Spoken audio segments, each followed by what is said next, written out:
that shouldn't be there, and a house that's not supposed to exist.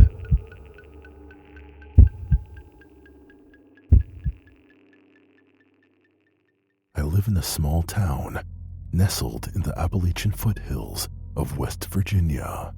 Not a lot happens here, just miles of thick forest, winding dirt roads, and hollers that hadn't seen sunlight in decades.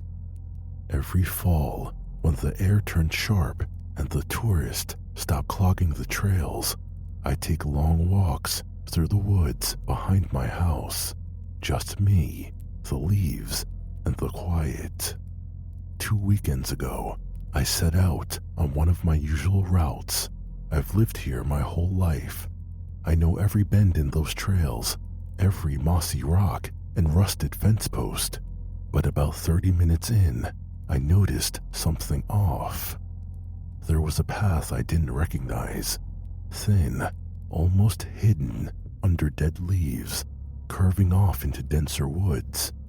I stopped and stared at it. I know these woods. That path wasn't there last fall, or ever. Something about it felt wrong, but I stepped onto it anyway. The deeper I went, the quieter it got. No birds, no wind, just the crunch of leaves under my boots and the occasional creak of old trees swaying. I started to feel that weird pressure you get in your ears sometimes, like I'd walked into a space that wasn't meant to be opened. And then I saw it.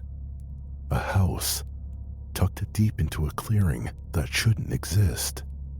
White, 2 stories, the kind of colonial style you might see in an old mining town.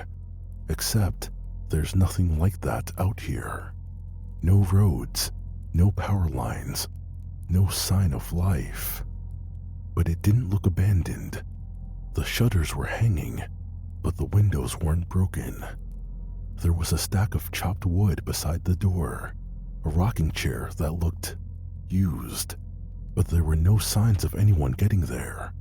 No tire tracks, no paths, nothing. I took a few steps closer. That's when I saw it.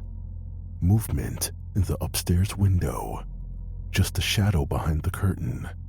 Not moving much, just standing. I froze. Something about it wasn't right, I tell you. It wasn't just watching me.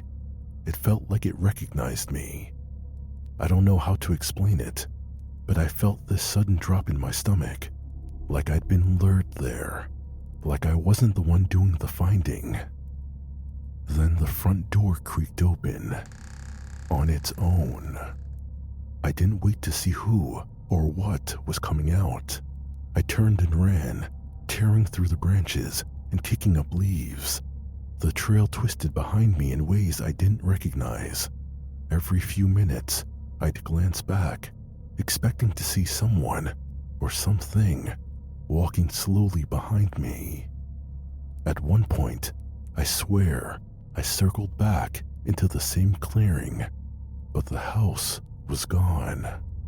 Just empty grass, like it had never been there at all. I finally burst back onto the main trail near the old railroad bed. My lungs were on fire, and my boots were soaked with mud. But the normal sounds of the woods had returned. Wind, birds, distant dogs barking from across the ridge. Like whatever that place was, it had shut its door behind me. I haven't told anyone about it. I thought maybe I dreamed it, but every night since, I've had this one same dream. Standing in front of that peeling white house, the front door slowly opening, something waiting just inside. Last night, I woke up to a pile of wet leaves scattered across my bedroom floor. I don't have any trees near my windows. I placed my foot on the floor to see if they were really real, and just like that, they all just vanished. All I know was that my body was on fire, and I was drenched in sweat. I'm afraid to sleep now because it's constantly on my mind. I don't want to know what I'll dream of tomorrow, if I make it that far. This is Mr. H. You've listened to Masked Horror.